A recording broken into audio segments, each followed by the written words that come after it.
Zectetic, zectetic.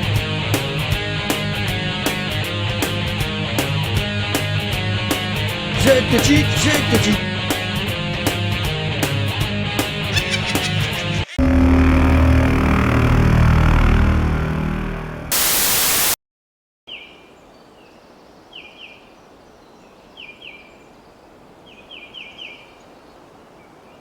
Bonjour à tous, bienvenue sur cette nouvelle vidéo de FASD Z66.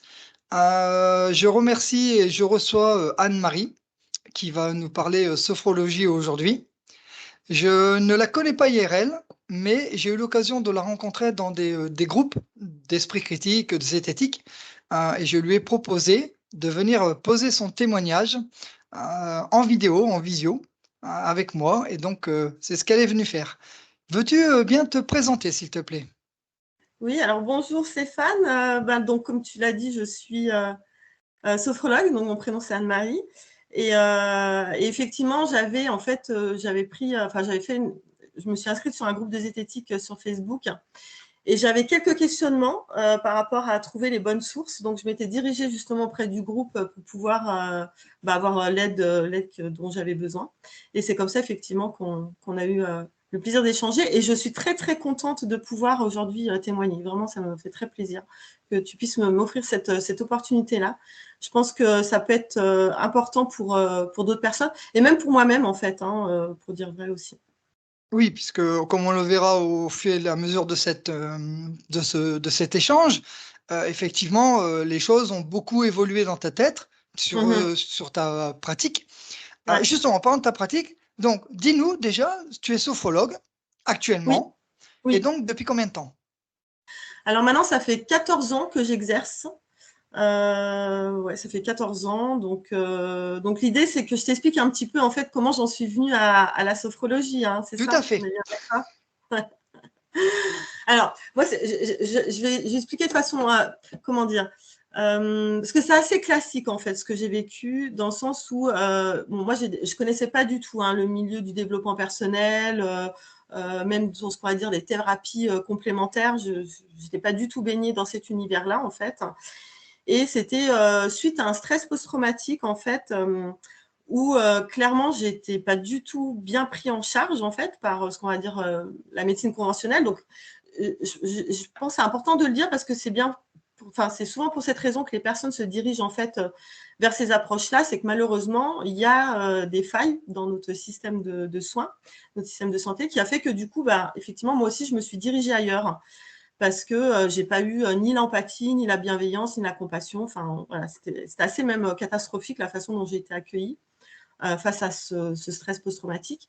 Et donc, j'ai été conseillée, enfin, c'est un médecin, en fait, un généraliste qui m'a conseillé une dame qui pratiquait, entre autres, la sophrologie. Donc, elle avait d'autres approches à son arc. Et puis, là, j'ai eu vraiment un accueil qui était très, très favorable pour moi, qui a vraiment changé la donne, en fait. Et donc, cette personne a permis que je puisse me remettre sur pied assez rapidement. Alors, je regrette pas du tout de l'avoir rencontré, bien au contraire, parce que voilà, ça a été vraiment, comment dire, nécessaire à ce moment. Enfin, comment dire, je peux pas parler de nécessité, mais elle a vraiment eu l'approche qu'il fallait en fait pour pouvoir m'aider. Mais je tiens à dire aussi que je suis partie avec 2 bonnes croyances après cet accompagnement. Des croyances, voyons, Oui. voyons ça, tiens. Alors la première, c'est des notions dans lesquelles je n'avais pas du tout. La première, c'était que si m'est arrivé ça, c'était juste un cadeau de l'univers. Voilà. Donc, Oui. aussi dramatique que c'était juste génial. C'est-à-dire que l'univers m'envoyait un beau message et que voilà, ça pouvait être que bénéfique pour moi. Donc déjà, je suis partie avec cette idée-là.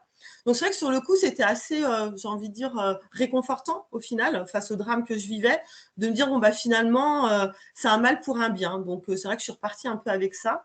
Et puis, elle m'avait même donné le livre Le Secret. Elle m'avait donné un imprimé, en fait, de la loi d'attraction. Et puis, il y avait cette idée aussi que il fallait, ça c'est une deuxième croyance, enfin, croyance entre guillemets, c'est que voilà, si j'en étais arrivée là aussi, c'est qu'il y avait des choses que je n'avais pas réglées de mon passé. Donc voilà. Bon, après, en soi, oui, effectivement, ça a été intéressant pour moi et ça l'a été même plus tard de faire un travail d'introspection. Et je pense que tous, on a eu des difficultés ou vécu des petits traumas ou des abus. On a tous eu, enfin, je ne connais pas de famille parfaite non plus. Enfin, voilà. Donc voilà. Donc, je suis partie avec ces deux idées-là, en fait. Je vais te couper parce qu'on va déjà commencer à préciser deux termes. On a cité la loi de l'attraction, mais tout le monde ne connaît pas forcément ce que c'est. Donc, est-ce que tu veux présenter ce que c'est vite fait, en une phrase ou deux? Alors, la loi d'attraction, l'idée, c'est qu'en fait, finalement, c'est tout ce qu'on pense et tout ce qu'on est va attirer à soi. On va attirer à soi, en fait. C'est-à-dire que, comment expliquer? C'est que je sais pas, on aurait un champ énergétique. Je ne sais pas comment expliquer ça, en fait. On aurait un champ C'est énergétique bien, qui comme ferait ça, c'est bien. Voilà, qui ferait que tout ce qu'on pense ou tout ce qu'on vit ou tout ce qu'on n'aurait pas réglé, bah, ça va avoir des répercussions, on va dire, matérielles, en fait. Ça va s'inscrire dans la vie, quoi. C'est une Donc, interaction entre le spirituel et le matériel, l'esprit et, et la voilà, matière. Voilà. Donc, exactement. ça, c'est pour la loi de l'attraction. Hein. Voilà. Et tu avais dit une Bon, deuxième je croyance? ne connaissais pas du tout, moi, à l'époque, hein, ça. Enfin, Oui, j'avais aucune notion de tout ça, quoi. oui, quand tu arrives chez elle, tu ne connais pas. C'est elle Non, qui t'explique ça. exactement. D'accord. Voilà. Et après, Et comme toi, j'expliquais, c'est vrai que ça avait un côté très réconfortant au départ, hein, aidant. Ce qui n'a pas été le cas plus tard, mais en tout cas, sur le coup, ça a été aidant. Mm. d'accord. Et donc la deuxième croyance, hein, donc rattachée au fait que ben on laisse derrière soi dans son passé Mm. des traumas. Alors c'est selon les disciplines, Oui, c'est dit avec différents termes, mais en gros, pour exactement. schématiser, on paye aujourd'hui les conséquences de ce qui n'a pas été réglé avant. Voilà. Exactement, voilà, c'est à peu près ça, effectivement. Ouais, ouais, tout à fait. Donc moi, je suis repartie avec ces deux croyances-là. Allez, je te laisse Voilà. Et continuer. donc voilà, donc je reprends mon activité professionnelle parce que donc à l'époque, je travaillais dans la restauration en fait, donc je faisais les saisons. Et puis donc j'étais pas totalement remis, hein, c'est-à-dire j'ai pu retrouver une activité professionnelle, enfin reprendre le cours de ma vie. N'empêche que je pense que j'ai mis en tout cas au moins 2 ans pour me remettre de ce traumatisme. Mais entre-temps, donc du coup, j'ai continué comment dire, à me faire aider. Alors, bon, à l'époque, j'avais vu différentes approches. Ouais, je trouve qu'il y avait eu de l'hypnose. Enfin, voilà, je suis allée un peu partout, on va dire, entre guillemets. Et puis, il s'avère que, bon, moi, j'ai fait la restauration parce que j'aimais voyager, mais c'était pas du tout, je faisais pas ce métier-là par passion, en fait. Donc, ça me permettait de voyager. Et là, je me suis dit, ah, bah, tiens, je me suis rendu compte au final qu'on pouvait faire un métier, travailler dans la relation d'aide, sans faire des études de psychologie, de longues études, sans avoir le bac. Et je me suis dit, ah, bah, génial, ça peut être une super opportunité pour moi. Parce que c'est vrai que bah, la relation d'aide, c'est toujours quelque chose qui m'intéressait. Donc, je me suis dit, bah, tiens, c'est l'occasion pour moi, du coup, de me reconvertir professionnellement. Et du coup, je faisais une saison, je crois qu'on a eu, c'était en 2009, il y a eu un crash économique. Et donc, il y a eu Possible. oui, il y a eu une grosse crise économique en 2009, je ne sais plus ce qu'il y avait eu Ouais, exactement. il y a des moments où on n'est pas en crise économique. Ouais, je sais pas. En tout cas, à l'époque, c'est la première crise dont j'entendais parler, en tout cas. Et il y a eu, du coup, beaucoup de licenciements. Et en l'occurrence, nous, la moitié du staff, en fait, s'est fait licencier pendant la Ah saison oui. hivernale. Voilà. Et de là, de fil en aiguille, je regarde un peu sur Internet, je vois une formation qui se faisait dans une école en France. Donc, je ne préfère pas préciser, hein, si ça va, Oui, oui. le nom, l'endroit, etc. Et cette formation débutait peut-être 3 semaines après, en fait. Juste quand tu dis école, tu veux dire quoi par école? Tu parles de centre de formation plutôt? Ouais, pardon, centre de formation. Alors, ils appellent ça école, mais c'est un Oui, centre oui, de oui, formation. Ouais, centre de formation de sophrologie. d'accord. Alors, je tiens à dire aussi que je me suis dirigée dans la sophrologie comme j'aurais pu me diriger dans toute autre chose, dans le sens où là, elle était sophrologue. Mais elle aurait fait, je ne sais pas, kinésiologie, de l'hypnose ou n'importe quoi. Je pense que, en fait, ce n'était pas tant la méthode, mais c'était d'un seul coup. Bon, j'avais la possibilité de travailler dans la relation d'aide. Et voilà. C'est vraiment, c'était pas très réfléchi hein, à l'époque, hein, ce que j'ai fait.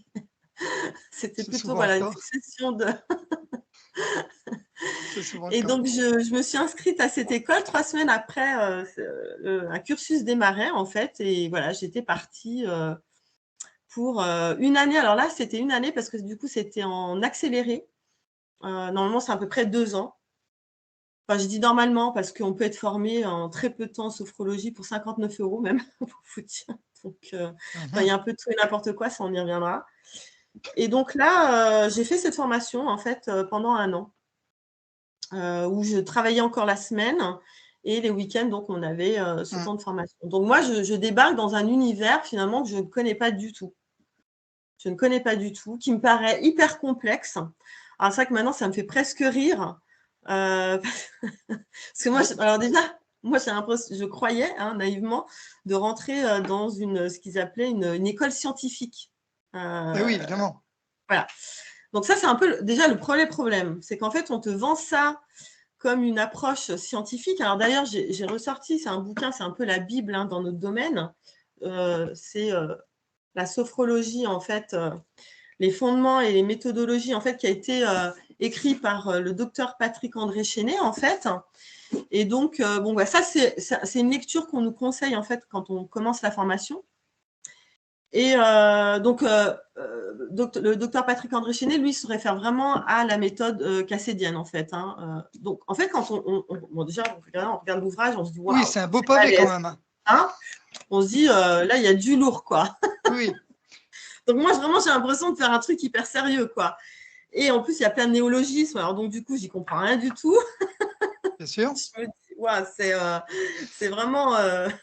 C'est Donc, tout voilà. un monde. C'est tout un monde qu'on t'offre. Exactement. C'est tout un Enfin, on monde, c'est t'offre, complexe. moyennant finance. Exactement. Et puis, en plus, bah voilà, Cassedo, il est docteur en neuropsychiatrie. Donc, Argument d'autorité. voilà. Donc, moi, je ne me pose pas de questions, en fait. Pour moi, c'est. Alors, dans mon école, j'ai envie de dire, l'avantage qu'il y a eu quand même, c'est qu'on nous a bien dit qu'on n'était pas thérapeute. Voilà, que c'était une méthode, on va dire, pédagogique et qu'on était plutôt dans le domaine du social et prophylactique. L'idée, c'est voilà, de faire de la prévention. Donc, voilà, on va dire, je ne suis pas trop mal tombée. Oui. Voilà, ils étaient quand même. Enfin, c'était assez cadré par rapport à ça. Mais n'empêche que moi, j'avais l'impression de faire quelque chose de très sérieux, très scientifique, et ce qui n'était pas du tout le cas. Et là où c'est problématique aussi, que je me suis rendu compte bien plus tard, c'est qu'en fait, y a une idéologie derrière, et puis c'est empreint de spiritualité. Donc, je me suis amusée parce que du coup, c'était tellement complexe ce truc. Je ne me suis jamais amusée à tout lire, bien évidemment. Évidemment. C'est compliqué. Je ne comprenais rien de toute façon. Donc, je l'ai repris dernièrement. Et bon, voilà. Juste une petite précision. C'est le tome 1, ça. Oui, ça, c'est le tome 1. Il y en a combien? Je ne sais pas. En fait, j'en sais rien. Trop, sûrement. Ça, c'est le tome 1. Voilà. C'est le tome 1. Donc, déjà, dans le code de déontologie, ils le disent bien, c'est la sophrologie, c'est comme école scientifique, donc inspirée par la phénoménologie existentielle. Donc, elle est créée par Alfonso Cassedo pour l'étude de la conscience et des valeurs de l'existence par des procédés qui lui sont propres et originaux. Mais en tout cas, voilà, c'est une école scientifique. Et puis, voilà, j'ai juste surligné 2-3 phrases comme ça où ça nous donne un petit peu la tendance. On peut lire, par exemple, donc elle peut se vivre. Donc là, en l'occurrence, c'est une posture qui s'appelle la posture du 4e degré, où là, on travaille sur les valeurs de vie. Elle peut se vivre comme si nous voulions capter toute l'énergie de l'univers et la ramener en nous dans chaque système lors de la rétromanence. Elle nous grandit et nous met en relation avec toute l'énergie de l'univers. C'est beau. Là, c'est beau, c'est beau, magnifique. C'est profond. C'est très profond. Et là aussi, à soi-même d'élévation. Donc là, je parle par exemple la RDC, d'une certaine RDC, donc relaxation dynamique, est très subtile. Elle permet de réguler donc l'énergie entre les différents systèmes et donc de corriger un éventuel déséquilibrage énergétique et de trouver l'harmonie énergétique du corps. Donc, on voit aussi la vivance externe avec le cosmos, avec l'énergie cosmique s'effectue à partir de notre conscience illimitée. C'est elle qui va vers et qui s'en donne l'intentionnalité. Donc oui, comme on dit, ça a l'air extrêmement profond, extrêmement nébuleux. Enfin, c'est très… voilà. Donc, c'est Monsieur Barnum qui serait content de lire ça. Ouais. Clairement. Bon, au-delà de ça, c'est un ouvrage dont je ne me suis pas trop servie, comme tu l'as bien compris. Mais on n'avait pas tout ce discours-là, moi, dans ma formation. Hein. Ça restait un peu plus… Enfin, je dis, on n'avait pas tout ce discours-là. En même temps, il y avait quand même des techniques qu'on nous a transmises, dont aujourd'hui, je n'utilise plus. Comme par exemple, alors il y en a une qui s'appelle sophroactivation vitale, où l'idée, c'est d'activer par le biais du mental et la respiration comme support, d'activer la circulation sanguine et la chaleur dans le corps. Il y a une technique aussi où on va percuter l'énergie cellulaire avec les sons. Donc, autant dire que ça, voilà, c'est des techniques que j'utilise plus, hein, pour le coup. Petite précision que tu n'as pas donnée. Tu as dit que c'était donc par intermittence, hein, des week-ends, un week-end par mois, je crois que tu as dit, c'est ça? Il y avait 2 week-ends, parce que moi, du coup, c'était en accéléré. C'est en accéléré. Ah oui, ils vont vite, hein, ça, ouais. Du coup, combien d'heures en tout? Alors, moi, j'ai fait 300 heures. 300 300 heures. heures de formation, D'accord. voilà. C'est à peu près, en général, c'est ça. Les formations en sophrologie, c'est entre 300 et 400 heures, approximativement. Alors, je pense que si je fouillerais un peu, je pense que tu peux être formé en moins d'heures que ça, parce que j'ai vu sur Internet qu'on pouvait même être formé, comment dire, comment on appelle ça En, en e-learning, Oui, voilà. Mhm. Et, Ouais, pas en présentiel et pas en présentiel, ouais. exactement. Et puis, moi, j'ai pas été formée dans une école cassédienne. Hein, parce qu'il faut savoir aussi qu'il y a ce qu'on appelle la sophrologie cassédienne, qui est une Mhm. marque déposée, en fait, hein, par le fondateur. Et après, il y a ceux qui vont proposer, en fait, ce que Cassedo proposait, hein, ce qui est on va dire, le courant de l'école où j'ai été formée, enfin, du centre de formation. Mais par exemple, à l'école cassédienne, il y a encore d'autres niveaux, en fait. Hein, et on parle même d'aller à l'université. Donc là aussi, on a l'impression de faire un truc hyper… on parle de master, enfin des mots très… enfin, Oui, voilà. tu penses faire de vraies études. Exactement. Donc, moi, je ne suis pas allée jusque-là, mais ça peut… j'imagine que du coup, quand on suit ce cursus-là, on rajoute encore 300-400 heures de plus, en fait. Mais où là, ça part dans des trucs, mais complètement perché. Mais voilà, là encore, quand on s'y connaît pas, on a l'impression vraiment de faire un truc hyper sérieux, quoi. C'est tout le problème. C'est un peu, ouais, c'est tout le problème. Exactement. Parce qu'après, enfin, moi j'ai un peu lu, hein, quand même, ça part dans tous les sens. Hein, enfin, ouais, c'est… Donc moi, ça restait quand même assez pragmatique, c'est-à-dire c'est des exercices de respiration, c'est des exercices où on va être à l'écoute des sensations du corps. Donc ça, c'est des choses à laquelle je garde en fait, hein, qui peut Oui, être… et puis je suppose que quand on te les fait faire, en plus, il y a un effet. Oui, tout à fait, il y a un effet. Alors ça aussi, il y a un petit… enfin, aujourd'hui, avec du recul, ce qui me pose un peu problème aussi, c'est que finalement, on te dit que plus toi, tu vas pratiquer au final, et plus tu vas comprendre l'essence même de ce qu'est la sophrologie. Parce qu'en fait, déjà, en gros, la sophrologie, l'objectif, c'est d'améliorer ta qualité de conscience, en fait. Hein. Étymologiquement, la sophrologie, c'est l'étude de l'harmonie de la Mm. conscience. Donc, le but, c'est que plus tu vas pratiquer au final, et plus tu vas être… enfin, ta conscience va être ouverte, en gros.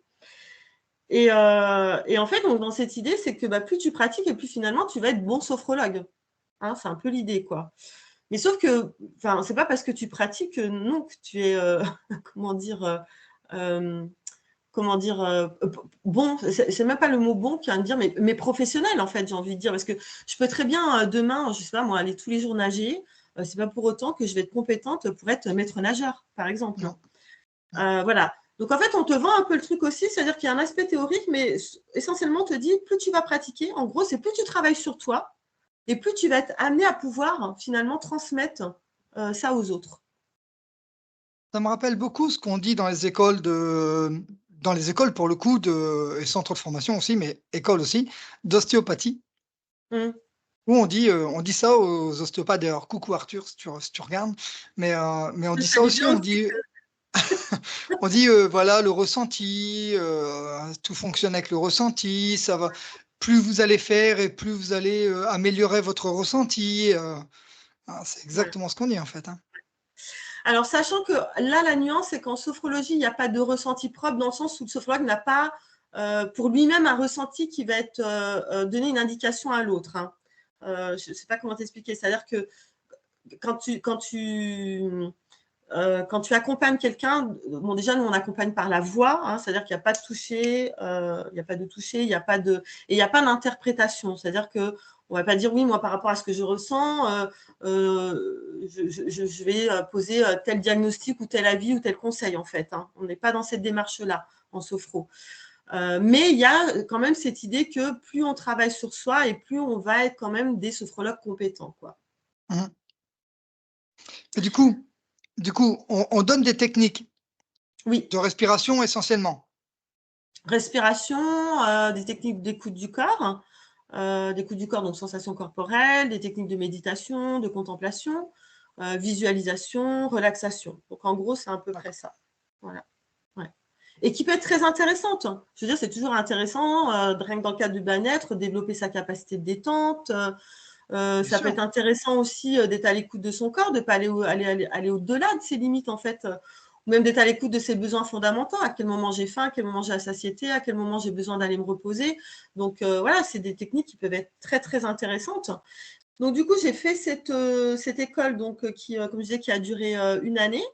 Et puis après, donc, je suis partie en fait de l'endroit où j'étais géographiquement pardon, pour m'installer ailleurs. Et là, du coup, je me suis lancée en tant que sophrologue, en tant qu'indépendante. Et donc, de fil en aiguille, qu'est-ce que je pourrais dire de mes 14 ans de pratique? 14 ans. Ouais, 14 ans. Donc déjà, 14 ans, c'est pas rien. Non, c'est pas 14 ans rien. que j'exerce.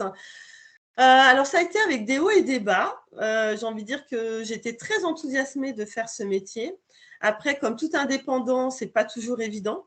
Alors, je pense que ça aussi, c'est quelque chose qui est important à soulever. C'est que, si tu veux, moi, j'étais formée, enfin, en tout cas, on m'a vendu l'idée que bah, voilà, j'avais un métier et que j'allais pouvoir en vivre, hein, finalement. Sauf que c'est pas si simple que ça. D'ailleurs, c'est un secteur d'activité où très peu de gens en fait en vivent dans la réalité.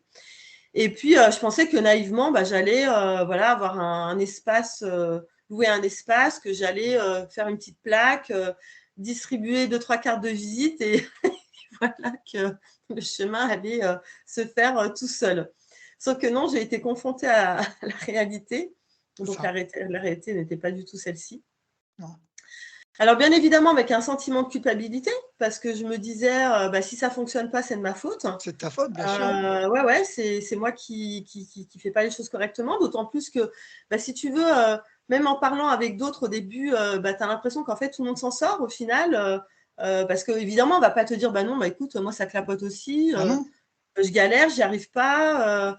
Et puis, bah, ce que tu peux voir aussi sur les réseaux, donc bien évidemment, pour qu'ils se vendent, bah, ils font croire qu'ils marchent bien. Voilà. Puis après, bah, quand on parle aussi que tu vas donc consulter même, on va dire, d'autres pseudo-thérapeutes pour pouvoir justement, là encore, travailler sur toi, parce que c'est ce qu'on te vend encore, là encore, on te dit, mais parce qu'il faut que tu travailles encore l'affirmation de toi, il faut que, c'est que, on peut même te dire, oui, bah, ton local au niveau énergétique, il n'est pas suffisamment élevé. Enfin, ça part dans tous les sens, en fait. Hein. Et C'est pour puis, ça du qu'on coup, voit c'est pour ça qu'on voit aussi des gens qui vendent de la com. Donc voilà, pour mieux travailler ta com. Donc c'est c'est ça. d'anciens thérapeutes qui disent oui, nous on a cartonné, on va vous montrer comment on a cartonné, mais bien sûr il faut payer avant. C'est Ils ont ça. tellement cartonné que maintenant ils font plus ce pourquoi ils ont été formés au début, mais ils vendent de la com aux autres. Exactement. Et dans la C'est top. réalité, c'est pas des gens qui ont cartonné, pas du tout. Justement, c'est des gens qui s'en sortent pas. Et donc, du Mmh. coup, ils ont trouvé un autre filon, c'est-à-dire c'est de C'est ça. former d'autres personnes. Un petit coucou Voilà, à G1000 grammes avec les coachs de coach. c'est ça. Alors, la chance que j'ai eue, c'est que moi, j'ai pas investi là-dedans. Je me suis pas fait coacher pour, en tout cas, pour. Mais n'empêche que, d'un point de vue personnel, du coup, il y avait quand même toujours cette idée de continuer à travailler sur moi. Et puis de se dire, bon, bah voilà, si je travaille sur moi, mon activité va potentiellement, du coup, va avoir aussi des répercussions positives sur mon activité professionnelle, etc., etc. Et en fait, c'est un milieu qui est très poreux parce qu'au final, moi qui n'étais pas du tout là-dedans, je me suis retrouvée du coup à l'expérimenter, en tout cas d'un point de vue personnel, hein, j'entends, des méthodes abracadabrantes en fait, hein, dont j'étais persuadée étaient bonnes pour moi, en fait, étaient bénéfiques pour moi, quoi. Tu donnes Et des exemples?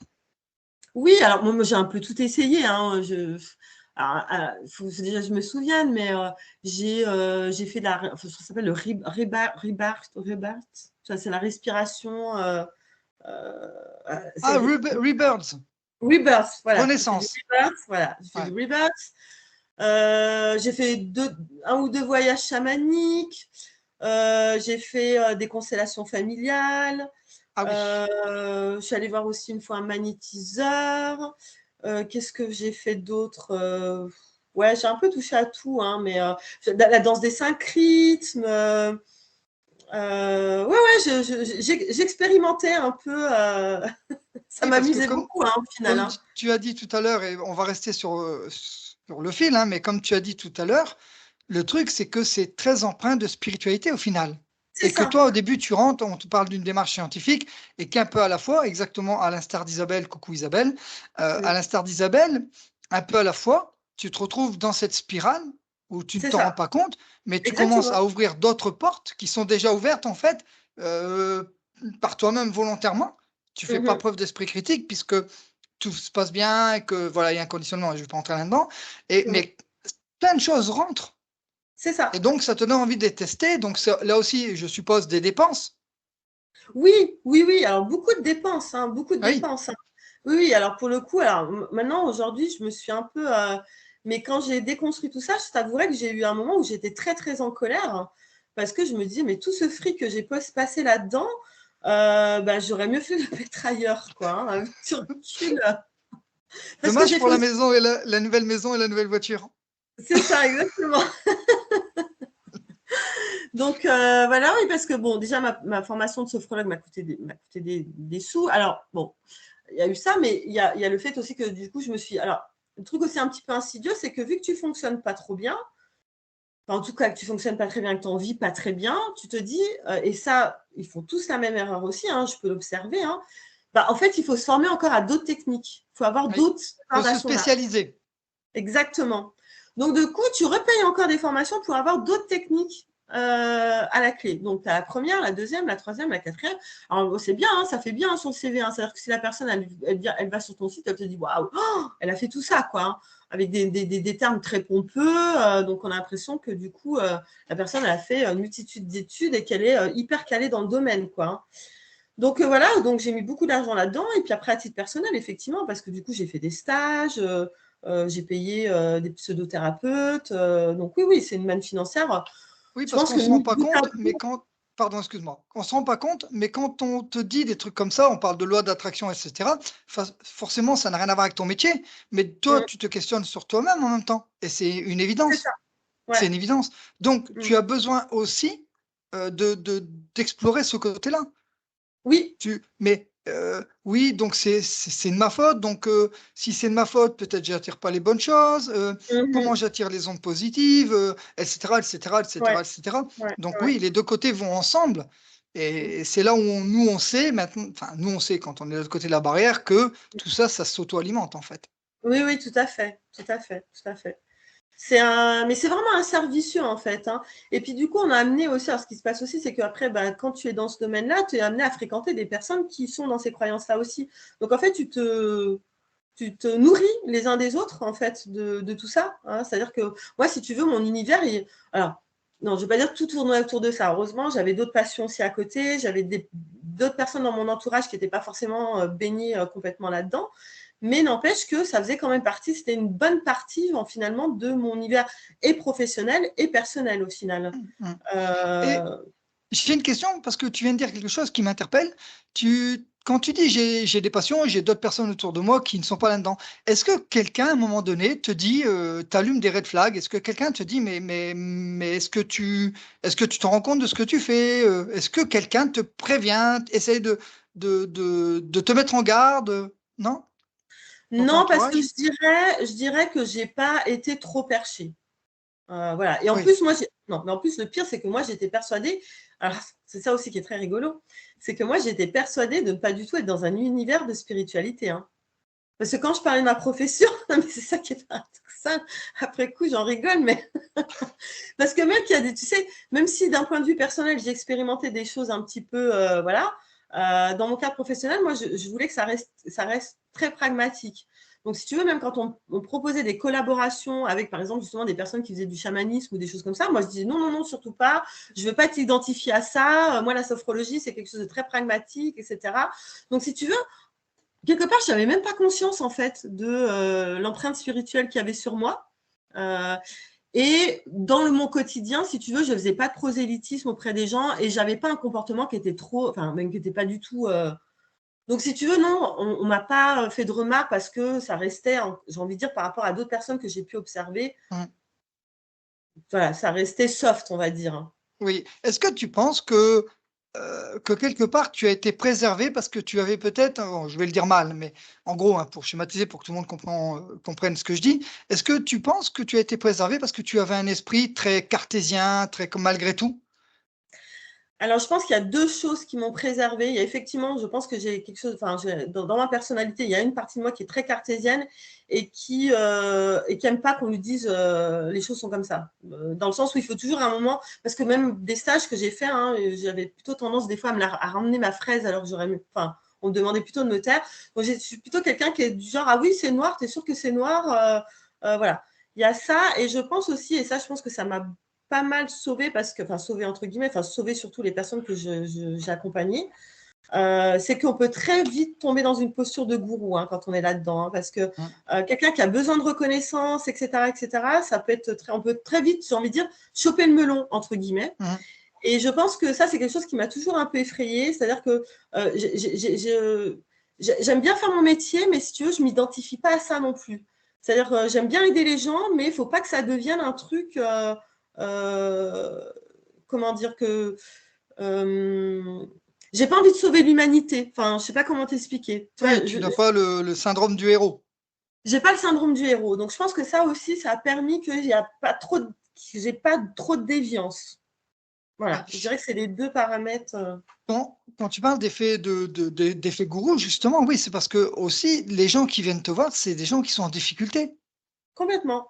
Donc, c'est des Ouais. gens qui sont vulnérables Ils de sont toutes les vulnérables, ils manières. sont Voilà. fragiles et ils font confiance quand ils Ils viennent. font confiance, bien sûr. Ouais, Comme on fait ouais, ouais. confiance en général à son médecin.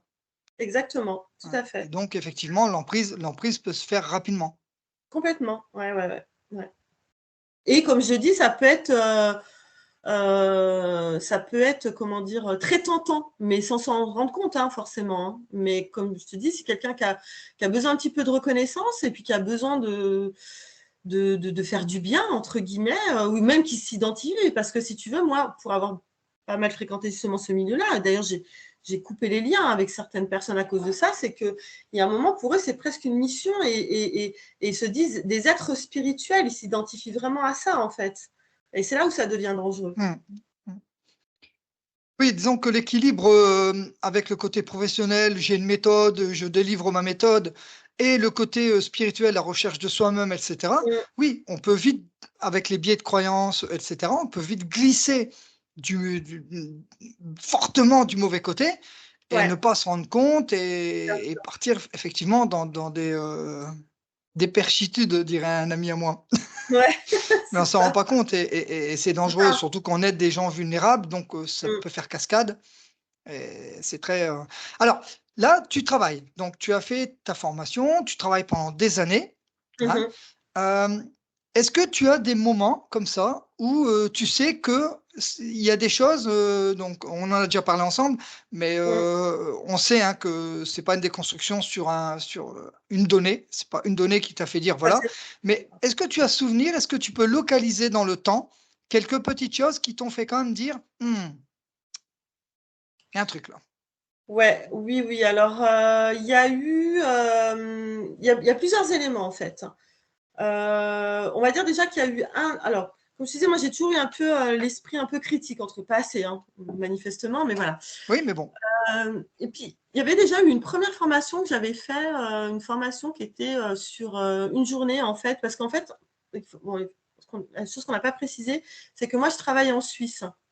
Donc j'ai été formée en France, mais je travaille en Suisse. Et en Suisse, en fait, il y a deux types d'agréments. En fait, c'est l'agrément ASCA et l'agrément RME. En fait, en gros, c'est des regroupements de thérapeutes qui, comment dire, les personnes qui viennent nous voir ont la garantie qu'on a fait un certain nombre d'heures de formation dans notre discipline et un certain nombre d'heures en médecine empirique, en fait. Et donc, du coup, on doit aussi tous les ans faire 16 heures de formation continue. Et moi, je m'étais inscrite à une formation continue qui était en fait sur la sensorialité. Donc, c'était la sophrologie biodynamique. Ne me demande plus ce que c'est, parce que je ne sais plus ce que c'est en plus. À l'époque, j'avais cherché, je ne sais plus ce que c'est la sophrologie biodynamique, parce qu'il y a un peu de tout, hein, la sophrologie biodynamique, sophro-analyse, enfin bref. Et c'était sur la sensorialité. Et en fait, donc, durant cette journée, on avait travaillé les sens par le biais de la danse, en fait, au départ. Bon, c'était un samedi, hein, donc j'avais déjà eu toute ma semaine de boulot. Et puis après, on travaillait la sensorialité. Alors, il y avait des aspects théoriques et des aspects pratiques. Et puis, on arrivait en milieu d'après-midi où on travaille la sensorialité avec les sons. Et commençait à faire des sortes de maracas. Là, ça commençait gentiment à me casser la tête. Parce que quand je suis fatiguée, je suis très, très sensible au bruit. Donc, voilà, ça commençait un petit peu la journée commençait un peu à me gonfler. Et puis, toute fin de journée, en fait, il y a un jeune homme qui nous explique qu'il va faire des bols sonores tibétains. D'ailleurs, je ne sais plus si c'est tibétain, ça vient du Tibet ou du Népal. Il nous avait expliqué l'histoire, justement. Enfin, bref. Donc, il allait, voilà, et que ça avait donc des vertus thérapeutiques. Donc là, il nous donne l'exemple de Emoto. Je pense que tu en as déjà entendu parler, des travaux d'Emoto. Voilà. Bien souvent, ils se servent de ce support-là pour expliquer que… bref. Donc, il nous explique que les bols sonores ont un effet thérapeutique, etc. Alors, lui, il tient à préciser qu'il n'est pas gourou, voilà, mais qu'il a été formé là-bas, qu'il y a vécu 8 ans, etc. Et donc, il nous propose de faire une méditation, donc assis ou allongé, comme on veut. Donc, c'était fin de journée, hein, comme je suis fatiguée, j'en ai ras-le-bol. Hein. Et en plus, j'aime pas du tout les bols tibétains. Donc, bon. Et puis, donc, on fait cette méditation. Et puis, à la fin, donc, il propose à ceux qui souhaitent s'exprimer de le faire. Et du coup, je prends la parole et je lui dis, excusez-moi, je dis, bon, voilà, l'expérience n'a pas du tout été agréable pour moi, mais ma question, du coup, si ce n'est pas agréable, est-ce que ça a quand même des effets thérapeutiques? Et là, il me dit, donc on était quand même une quarantaine de personnes, là, il me dit, bah, écoute, si tu l'as vécu de cette façon-là, c'est que tu n'es pas en harmonie. Alors là, je tombe des nues. Et je me dis, il me balance ça quand même devant 40 personnes, je ne suis pas en harmonie, il me pose un diagnostic. Donc là, OK. Après, il y en a d'autres qui témoignent. Alors, il y a l'impression qu'ils ont vécu des expériences juste extraordinaires, enfin, que c'était génial, qu'ils ont… Bref. Après, il y en a une autre personne qui, bon, pour elle, qui n'a pas été super, enfin, une expérience pas super agréable. Puis là, rebelote, il dit, ah oui, comme elle, alors en me remontant du doigt. Donc, si tu as vécu cette expérience-là, c'est que, voilà, c'est qu'il y a quelque chose qui ne va pas chez toi. Bref. Et donc, je pars. Après, enfin, la journée se termine. Et ce jeune homme vient en plus vers moi en me disant oui, alors, comme ça, tu n'as pas bien vécu l'expérience. Je lui dis non, effectivement, je n'ai pas bien vécu l'expérience. Je dis, moi, quand je suis fatiguée, je suis intolérante au bruit, je ne supporte pas le bruit. Je dis, pour moi, ce n'était pas du tout agréable. Et je dis, en plus, je n'aime pas les bols sonores.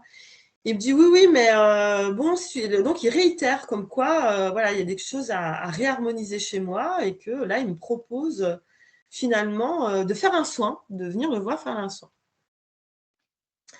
Donc, je le remercie, je dis que non. Ça va aller, que j'ai besoin de rien. Et je repars, mais furax. Je me dis, mais c'est quoi cette histoire? Et après, je me dis, mais heureusement que j'ai les pieds sur terre. Parce que quelqu'un qui est vulnérable se fait embarquer, en fait. C'est-à-dire que tu n'as pas été réceptif au message du non-gourou, je vais le dire comme ça, contrairement aux autres qui sont tombés complètement dans la subjectivité. Alors, les autres, je ne sais pas, parce que je sais pas. Comme tu dis, ils ont exprimé des choses incroyables, etc. Oui. Probablement parce qu'eux avaient ouvert grand la porte. Toi, il se trouve que par chance, j'ai envie de dire avec le recul, par chance, tu n'as pas été réceptif. Et du coup, tu comprends que quelque chose ne va pas. Bah, oui, parce que je me dis, enfin, je comprends que en même temps, j'ai envie de dire, l'idée, c'est pas qu'elle soit bonne ou mauvaise, l'expérience. Qu'en même temps, Oui. je veux dire, ça peut être désagréable pour tout plein de raisons. On s'en fout, j'ai envie de dire. Mais là où ça m'a gênée, c'est qu'en fait, déjà, il pose un diagnostic. Bon, Oui, c'est son comportement, c'est pas ce qu'il délivre, c'est son comportement. Voilà, c'est ça. Voilà. C'est de me poser un diagnostic, comme quoi je suis pas en harmonie. En plus, devant 40 personnes, je me dis, mais alors déjà, si t'es pas bien et qu'on te monte du doigt en disant, toi, tu as un problème devant 40 personnes, je pense que c'est pas aidant. ça peut faire qu'empirer l'état psychologique de la personne. Il a Et raté l'étape bienveillance. c'est ça. D'ailleurs, bienveillance, c'est un mot que je ne supporte plus aujourd'hui, Tu pour être m'étonnes, honnête. tu m'étonnes. Bienveillance, empathie, c'est tous des termes que je ne supporte plus. Et il y a ça, le fait qu'il me pose un diagnostic devant plusieurs personnes. Donc, je me suis dit, mais attends, mais quelqu'un qui est vulnérable, c'est terrible. Enfin, ça peut faire très mal, en fait. Et puis, en plus, il me propose ses soins. Moi, je lui ai rien demandé. Oui, Et mais donc, bon, lui, peut-être il voulait vendre aussi. Hein. oui, oui, oui. Et puis, j'imagine qu'il était plein de bonnes intentions. Oui, C'est et puis il souvent t'aurait fait un soin, ça t'aurait coûté 3 bras, 4 œils et 2 oreilles. Et en plus, il t'aurait dit, ah, maintenant tu vas mieux, tu es rééquilibré. Voilà, exactement. Tu veux Voilà. repartir avec un caillou en plus? Donc, moi, je suis partie de là très en colère. Mais j'en suis pas restée là au final, parce que du coup, après, parce que c'était un médecin en plus qui avait organisé cette journée, hein, il faut dire que là encore, hein, c'est ça aussi, c'est problématique. C'est-à-dire, si tu veux, cette journée a été organisée par un médecin à la base. Hein. Donc, moi, j'ai envoyé un mail au médecin en lui expliquant l'expérience que j'ai eue et que je trouvais vraiment problématique, en fait, que je savais que j'avais les pieds sur terre, mais que potentiellement, ça serait tombé sur une personne qui était vulnérable ou qui était fragile psychologiquement. C'était pas du tout approprié. Donc voilà, donc c'était déjà une expérience comme ça. J'avais même écrit un article que j'ai laissé sur mon site. Il y a eu ça, et puis après, il y a le fait, il y a eu plusieurs éléments aussi. Il y a déjà en fait des gens qui venaient me voir pour des accompagnements et qui venaient avec des quêtes, on va dire, des attentes totalement irréalistes, mais qu'on leur vendait dans ce milieu-là. Hein. C'est-à-dire d'être toujours dans le moment présent, d'être en paix intérieure. Et si tu veux, en plus, avec le poids de la culpabilité, de ne pas atteindre ça. Ou qui disait, moi, j'ai fait tout ce travail sur moi et aujourd'hui, de nouveau, je ne vais pas bien. Chose que j'ai pu aussi dire. Hein. En fait, c'est juste normal. Enfin, la vie, elle n'est pas linéaire, en fait. Hein. C'est pas… Non. Voilà. Et donc, j'avais face à moi des personnes avec des quêtes totalement irréalistes, avec un sentiment de culpabilité. Hein. C'est-à-dire que du coup… oui, ils avaient fait une démarche de développement personnel et ils n'avaient pas réussi, en gros. Donc, ils revenaient avec… Et c'est encore plus culpabilisant puisqu'ils voient plein de gens autour qui disent réussir. C'est ça, exactement. Donc c'est vraiment de leur faute. Exactement. Donc, il y avait ça. Alors, donc, du coup, je me retrouvais face à ces personnes-là. Donc, et puis, il y avait aussi des personnes qui étaient aussi, par exemple, dans des relations d'abus, des relations toxiques, mais qui n'en sortaient pas parce que pour eux, elles étaient dans la croyance que ça faisait partie de leur évolution personnelle et spirituelle. Des personnes qui sortaient avec des états psychologiques qui étaient beaucoup plus dégradés ou avec des inductions de souvenirs. Donc voilà. Et plus j'avançais dans ma pratique, si tu veux, et plus j'avais des personnes qui venaient avec ces problèmes-là. Et il y avait aussi un autre aspect qui me posait problème, c'est que du coup, j'interviens aussi en entreprise ou des institutions. Et le nombre de fois, je n'ai pas calculé, mais le nombre de fois, je me suis dit, mais attends, mais je vais dans des environnements de travail qui sont problématiques et je vais permettre à des gens de s'adapter à un environnement de travail qui ne va pas. Et je me suis dit, c'est pas du tout cohérent, en fait. Est-ce qu'il ne faudrait pas d'abord favoriser un milieu de travail, en tout cas, agir sur le système, en fait, que de dire aux personnes, non, mais attendez, oui, effectivement, vous vivez dans un environnement de travail qui est anxiogène, qui est déshumanisé, etc., mais on va vous permettre Mais c'est pas grave, c'est pas de votre faute, c'est la loi de l'attraction, c'est une épreuve. Subissez ce que votre patron vous fait faire. Et moi, éthiquement, ça me posait problème. Je me disais, non, ça joue pas pour moi, quoi. Donc, tu fais ta formation, tu travailles. Au fur et à mesure, il y a des choses qui ne vont pas. Tu deviens perplexe sur certains sujets. Ouais. Et à un moment donné, donc, ce cumul de questions, de remise en question, de constats, pardon, ce cumul de constats que tu fais te fait dire, bon, il y a un truc. Ouais. Il y a un truc. Exactement. Et là, tu fais quoi? Donc là, ce qui s'est passé, je sais, alors je crois que je sais plus si j'avais commencé déjà à écrire mon premier article. Donc dans l'idée, je m'étais… Ah oui, alors non, alors chose que j'oublie de dire aussi, parce que ça, on va dire, ça c'est l'aspect professionnel. Après, dans ma vie personnelle, j'ai vu, si tu veux, des amis se perdre là-dedans. Mais quand je dis se perdre là-dedans, clairement se perdre là-dedans. Hein. Donc ça aussi, pour moi, ça a été un élément déclencheur. C'est-à-dire, si tu veux, c'est des amis avec qui je partageais effectivement ce goût du développement personnel, de la connaissance de soi, etc., qui peut être intéressant hein, en soi. Oui, oui, oui. C'est comme toujours avec les bonnes limites. Voilà, avec ses bonnes limites. Donc, on partageait, on va dire, cet aspect-là. Sauf que, j'ai envie de dire, ça faisait partie peut-être, je sais pas, 20-30% de nos sujets de conversation. Et au final, après, ça faisait partie que des 100% des conversations. C'est-à-dire, je ne pouvais plus parler à ces personnes-là sans que ça parte dans des croyances ou des termes spirituels, etc. Ça en devenait, comment dire, imbuvable, en fait. Moi, je me suis retrouvée face à des amis, par exemple, j'abordais des sujets, on me disait non, non, non, ne parle pas de ça, ça va envoyer de l'énergie négative à l'univers. Donc, en fait, il n'y a même plus de conversation possible, en fait. Et donc du coup, ça aussi, ça m'a perturbée. Et je pense que la période Covid, en fait, ces personnes-là, ça a fait que accentuer la démarche qu'ils avaient, en fait. Donc, il y a eu ça aussi. C'est que j'ai vu des gens de mon entourage vraiment partir très, très loin, même couper des liens avec leur environnement, avec leur famille. De fil en aiguille, justement, en plus, avec ces croyances, les autres sont énergétiquement pas top. Alors, du coup, je les évite. Les personnes qui eux-mêmes se disent au bout d'un moment, ça me gonfle de les fréquenter parce que ça devient pénible aussi, donc du coup, je les évite aussi.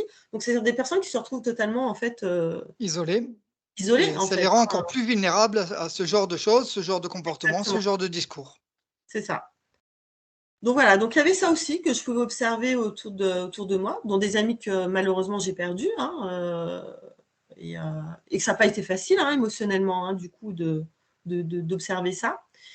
Et puis un jour, je sais pas comment je suis tombée dessus, j'ai découvert en fait les podcasts de Elisabeth Fetty de Méta de Choc. État de choc. Voilà. Coucou Elisabeth.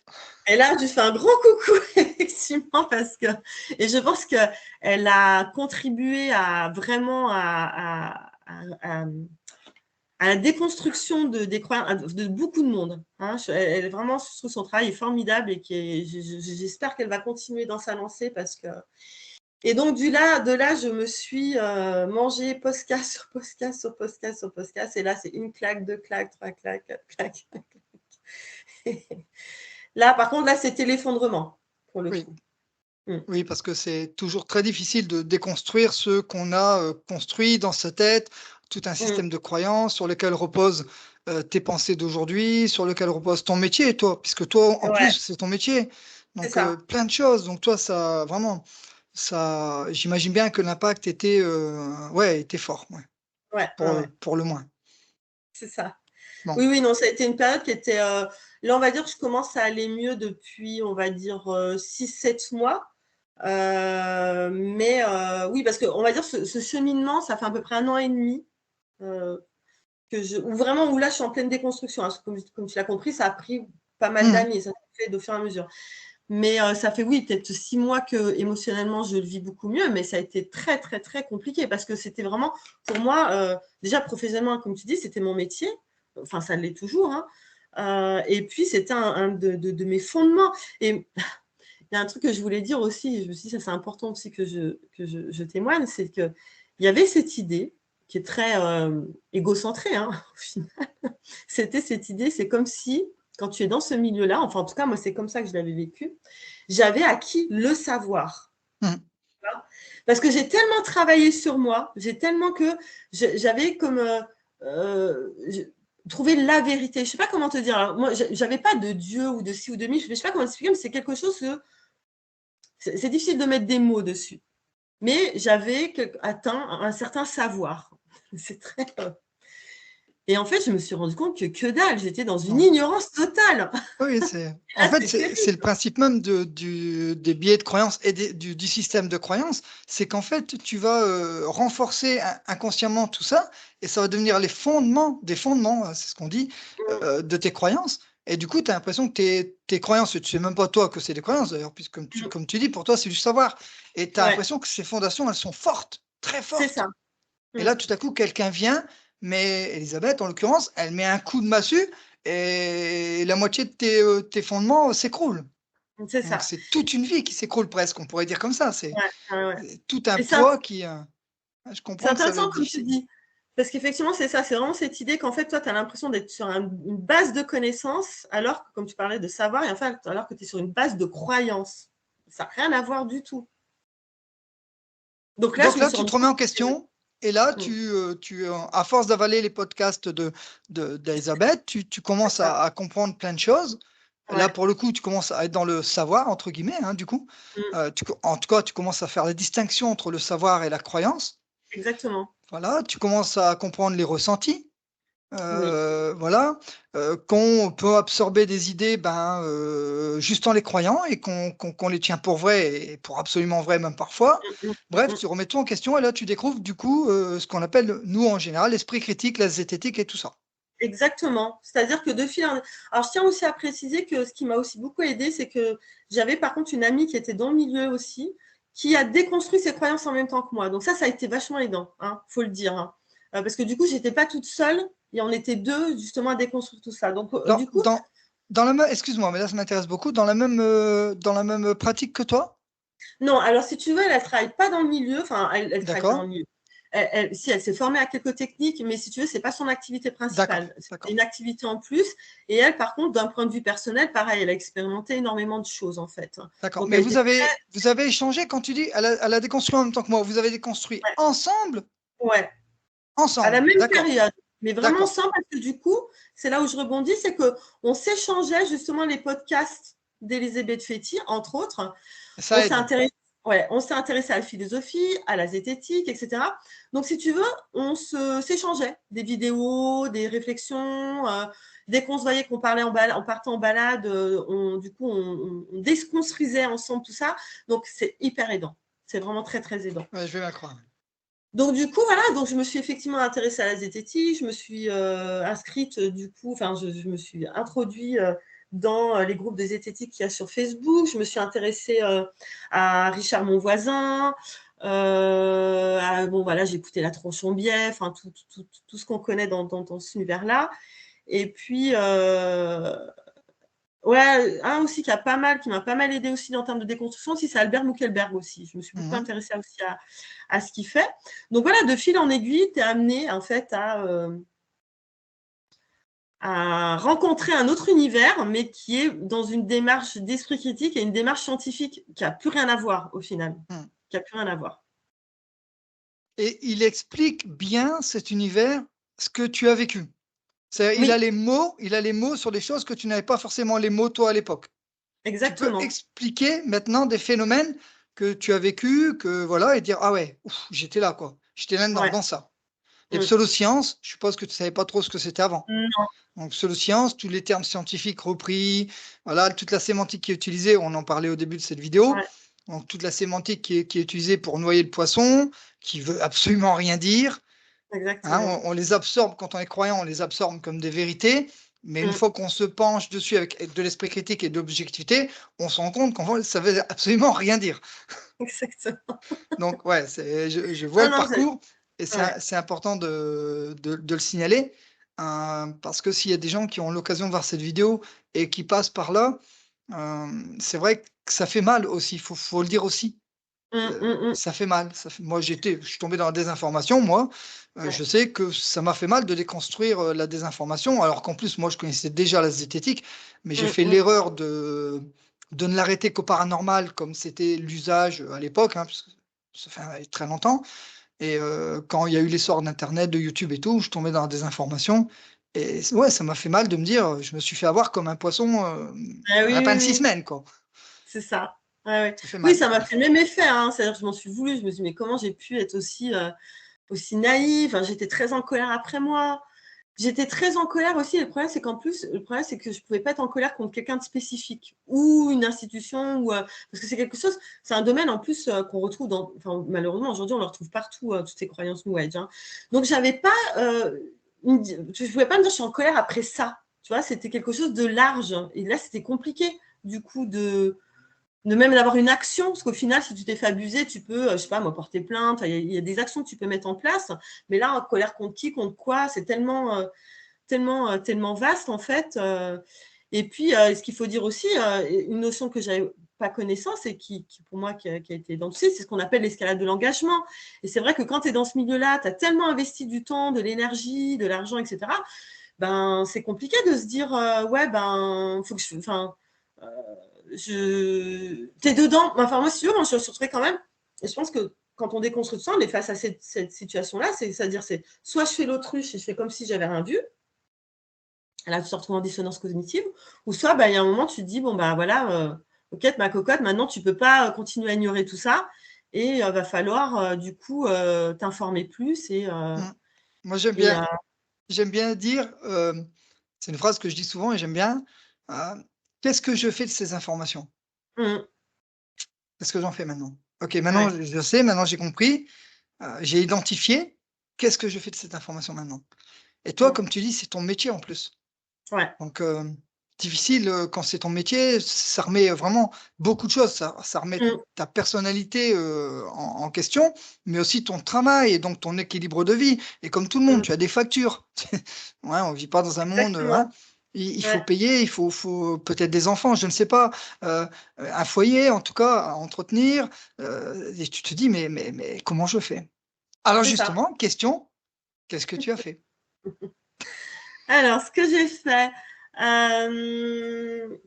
ouais, qu'est-ce que j'ai décidé de faire? Alors, bon, déjà, je vais dire ce qui m'a posé problème, en fait, hein.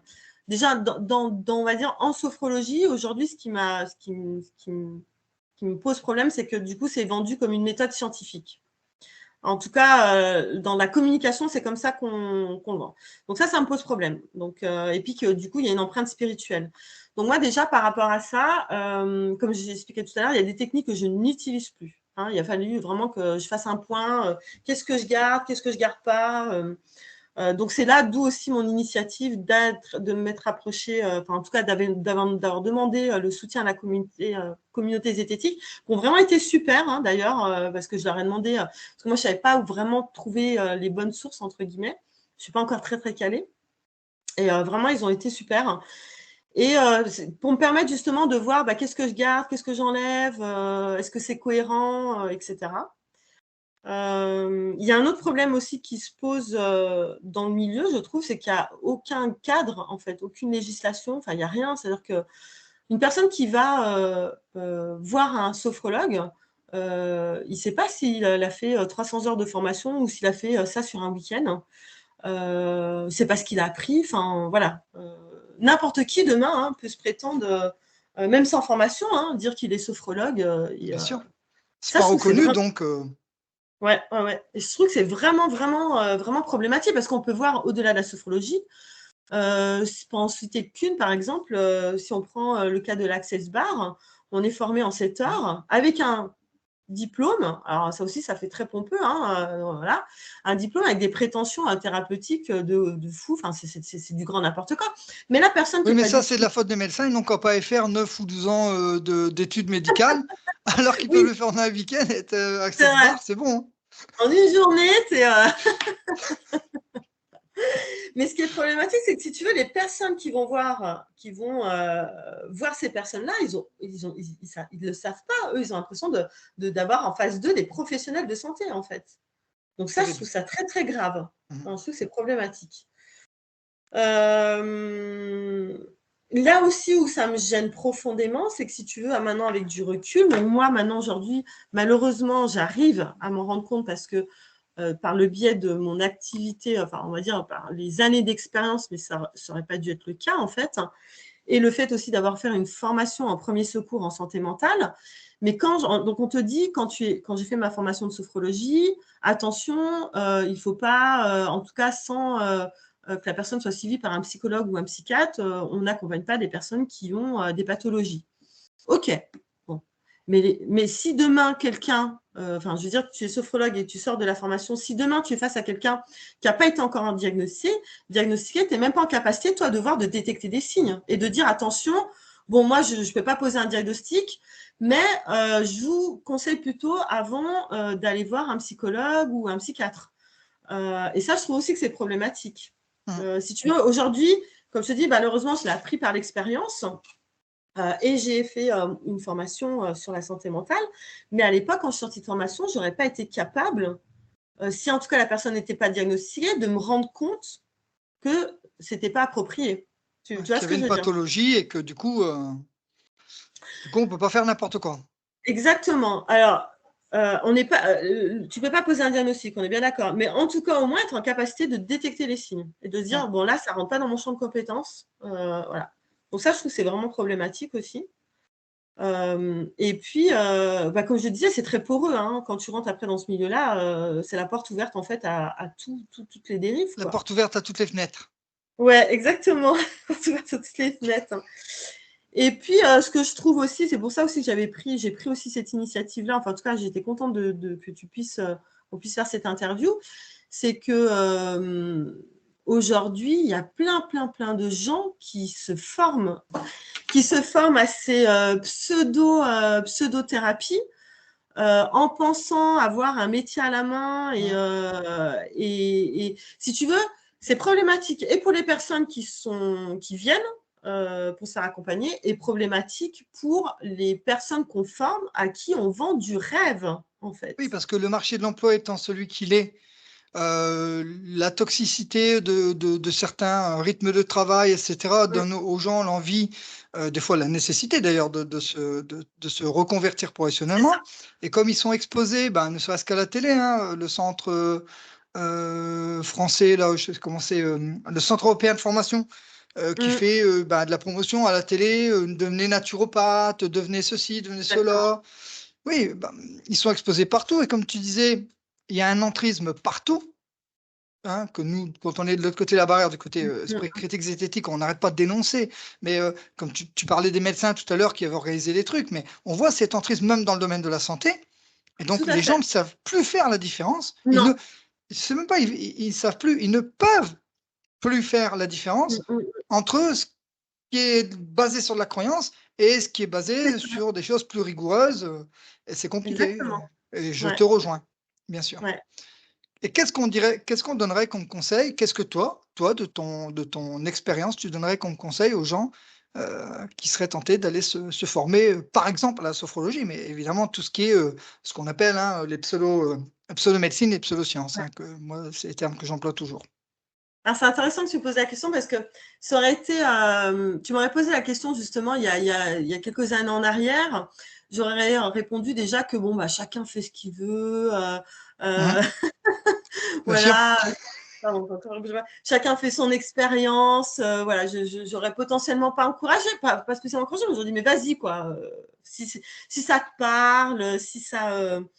Et puis, il y avait le côté aussi, d'ailleurs, j'ai mis du temps, justement, maintenant, aujourd'hui, à déconseiller, en fait, aux gens, en me disant, mais peut-être qu'en déconseillant, les gens, ils vont croire que j'ai peur pour mon propre business, tu vois, et que du coup, ça ne va pas être cohérent parce qu'ils vont se dire, ouais, mais elle a peur de la concurrence. Donc, c'est pour ça que. Mais clairement, aujourd'hui, les personnes qui viennent me voir et qui me disent, mais qu'est-ce que tu en penses? Est-ce que tu me conseilles de prendre cette voie? Mais je leur dis, mais surtout pas. Ne faites pas ça. Ne faites pas ça. Parce que tu vas te mettre en danger financièrement, que oui, même en termes de concurrence, hein, on peut en parler de ça aussi. C'est-à-dire que maintenant, il y a tellement de pseudo-thérapeutes sur le marché, ça n'a plus aucun sens. Et en fait, bon, déjà, il n'y a aucun fondement scientifique dans quasi toutes ces approches-là. On n'est pas du tout dans le domaine dans le domaine de la santé, en fait. Il faut rester conscient qu'on n'est que dans le cadre du bien-être ou dans un cadre préventif, à la limite. C'est ça le problème. Ouais. Voilà. Et puis, c'est un univers qui est, comme je dis, qui est très poreux, où on ne gagne pas sa vie, non, moi, enfin, n'importe qui se présenterait aujourd'hui en me disant, mais qu'est-ce que tu ferais? Je déconseillerais. Je dirais, non, ne prends pas cette voie-là. Ne prends pas cette voie-là. Et en plus, d'un point de vue, j'ai envie de dire collectif, parce que bien souvent, en plus, et je trouve que c'est une très belle démarche, parce que les gens, comme tu dis, oui, effectivement, ce que je peux comprendre, parce que l'univers du travail est très compliqué quand même. Il y a beaucoup de violence, moi, je trouve. Après, peut-être que c'est moi qui ai une mauvaise.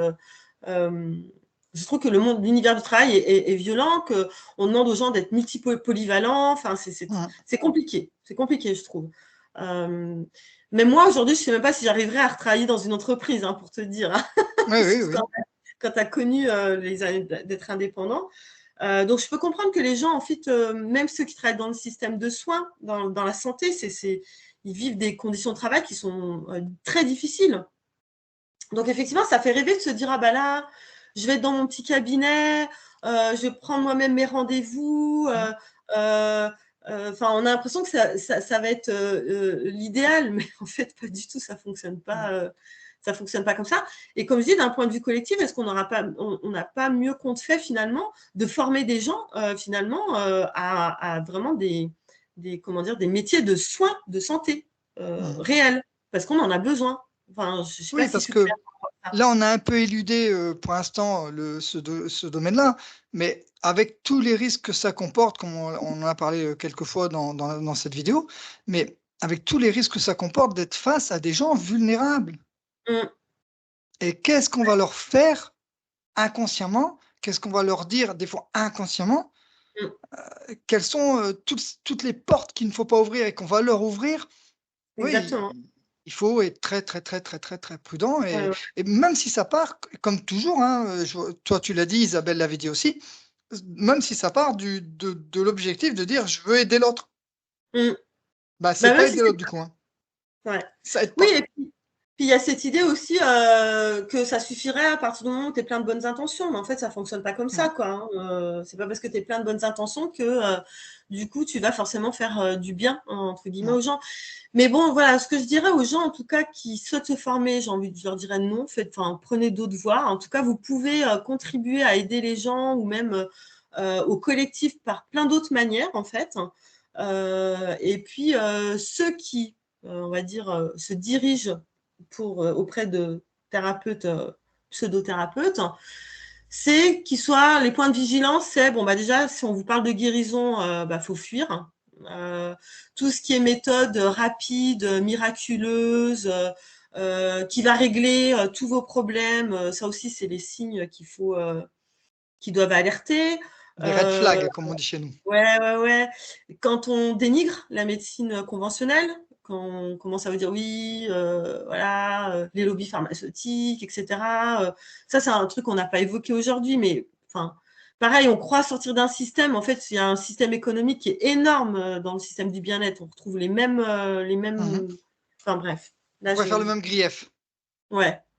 Et donc, du coup, ça, c'est des choses, des petits signes qui doivent alerter. Si on vous dit d'arrêter des traitements médicamenteux, voilà, enfin. Parce que, après, j'en reviens à tout n'est pas acheté non plus. Attention. Attention, tout n'est pas acheté. C'est-à-dire, comme je disais tout à l'heure, si faire de la sophrologie pour justement mieux se connaître, mieux se connaître, hein, je ne sais pas ce que je dis Pas le dans mieux bon se terme. connaître,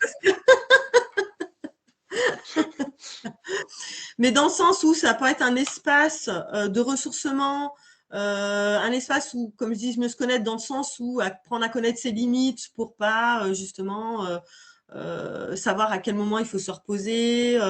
Voilà, enfin, je sais pas comment développer sa capacité de détente, comprendre qu'est-ce que c'est qu'une émotion, qu'est-ce que j'en fais, etc. Mais après, si on vous dit, bon, bah voilà, faites de la sophrologie, ça va transformer votre vie, ça va régler tous vos problèmes, parce que ça aussi, c'est des arguments marketing, C'est ça. faut vendre. Donc, on fait croire que votre vie va être transformée. Ça, on le retrouve beaucoup. Hein. Votre vie Ouais. va être transformée. Mais c'est totalement C'est faux. de beaux slogans, Oui, mais ça reste des slogans. c'est ça. Donc, si on vous dit ça aussi, votre vie va être transformée, fuyez. Alors, on va finir cette vidéo, ça fait déjà 1 heure, 1h10 même. Dis-moi, toi maintenant, du coup, hein, on a compris ce cheminement que tu as eu. Du coup, aujourd'hui, c'est quoi l'avenir de Anne-Marie, sophrologue? Alors, donc là, comme je te disais, donc moi déjà, j'ai fait le tri dans ma pratique, même dans ma pédagogie aussi, la façon dont D'ailleurs, j'ai restructuré aussi, on en parlait tout à l'heure, j'ai restructuré aussi mon site internet. Et puis, donc là, je me suis aventurée à faire 2 Alors, conférences. ton site internet qui s'appelle, on va le mettre maintenant, comme ça moi je l'afficherai en même temps. Ton site internet Alors, s'appelle? www.am-sophrologie-genève.com. Alors, ça peut être intéressant pour les gens, en tout cas, de se diriger auprès dans le blog, en fait, parce que j'ai écrit des articles, justement, sur les dérives du développement personnel. Et je me suis aventurée à faire 2 conférences sur les dérives, justement, du développement personnel et thérapies complémentaires. L'une qui était sur qu'est-ce qui est de l'ordre de la croyance, du charlatanisme et de la science, et une deuxième, comprendre les mécanismes de l'emprise psychologique et des dérives sectaires, que je vais réitérer. Donc, du coup, voilà, je lance un appel, hein, si vous avez envie, là où vous êtes, que j'intervienne pour faire ce type de conférence, je suis open pour le faire, parce que j'aimerais quand même sensibiliser le plus de personnes par rapport à ça. J'ai aussi pour objectif alors ça, il faut que je trouve d'autres personnes parce que je ne veux pas le faire seule, hein, mais c'est d'ouvrir une page Facebook pour que des personnes… en fait, l'idée, ça serait que déjà qu'il y ait un espace pour que les personnes comme moi, qui sont dans le domaine d'activité, qui puissent avoir du soutien. Parce que c'est pas évident, on se retrouve seul, hein. Par moi, par cette amie justement, mais professionnellement, je me suis retrouvée seule face à ça et c'est très, très compliqué. Donc d'avoir un espace où on peut s'entraider par rapport à Oui, ça. c'est-à-dire ouvrir d'autres portes. C'est-à-dire que la porte qui est toujours ouverte en général, c'est le développement personnel, c'est la spiritualité. Effectivement, ouvrir peut-être pour ces gens-là qui sont sophrologues, qui sont kinésiologues, tous ces thérapies-là, pseudo-thérapies, pardon, d'ouvrir la porte de l'esprit critique. Exactement. Ouais. Je pense que oui, c'est intéressant. Non seulement d'ouvrir la porte, mais aussi c'est que surtout qu'ils ont un espace de soutien. Parce que je trouve que c'est hyper important parce que moi, je sais que ça a été compliqué de me retrouver seule. Et puis pour en avoir parlé avec une autre personne aussi qui a été en déconstruction, en tout cas qui est dans ce secteur-là, ça a été aussi très, très compliqué. Donc, d'avoir un soutien émotionnel, je trouve que c'est… Voilà. Donc, l'idée, ça serait ça. Très intéressant. Ouais. Et puis, c'est déjà pas mal, hein, si je fais tout Et donc, ça. aujourd'hui, pour conclure cette vidéo, donc aujourd'hui, tu as un regard plutôt avec une rigueur scientifique Ouais.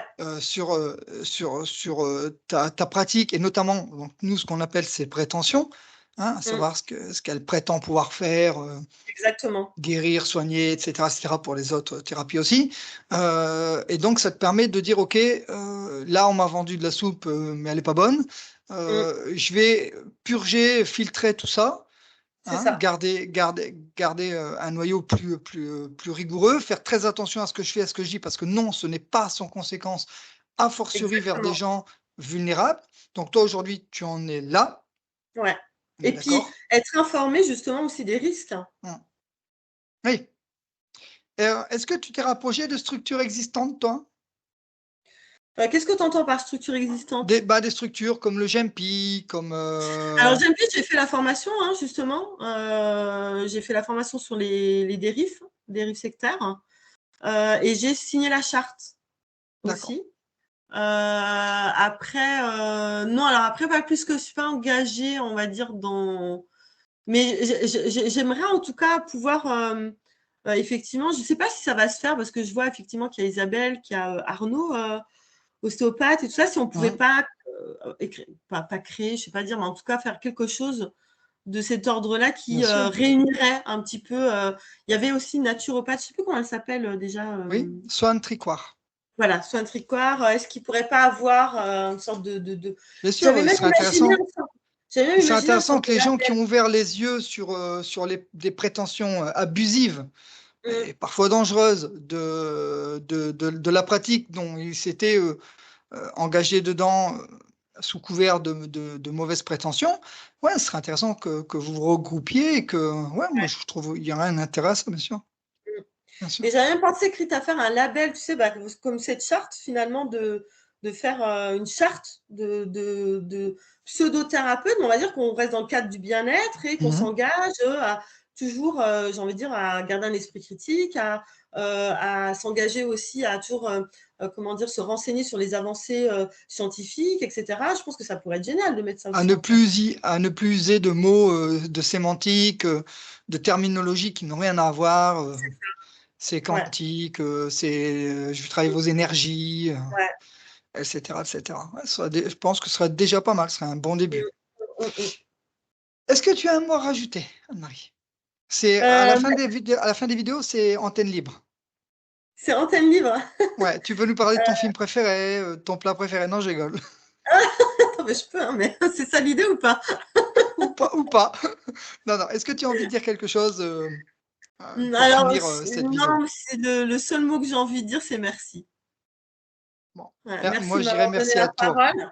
Ah si, si, si, non. Il y a une autre chose que j'aimerais dire, si, si. Une chose qui est hyper importante, c'est que, enfin là, je m'adresse du coup à tout le monde, que ça soit des personnes qui ont été abusées, qui sont tombées dans des dérives, ou des personnes qui ont été formées.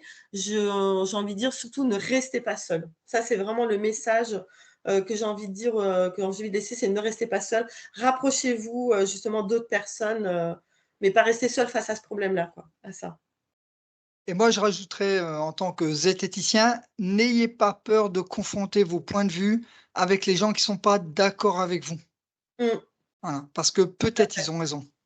Mmh, Voilà, ça peut être intéressant. Ils n'ont pas forcément raison, mais peut-être ils ont raison. ouais, Et c'est ça l'esprit critique. exactement. Merci Anne-Marie, Merci à toi et puis, bah, au plaisir alors, hein. au plaisir.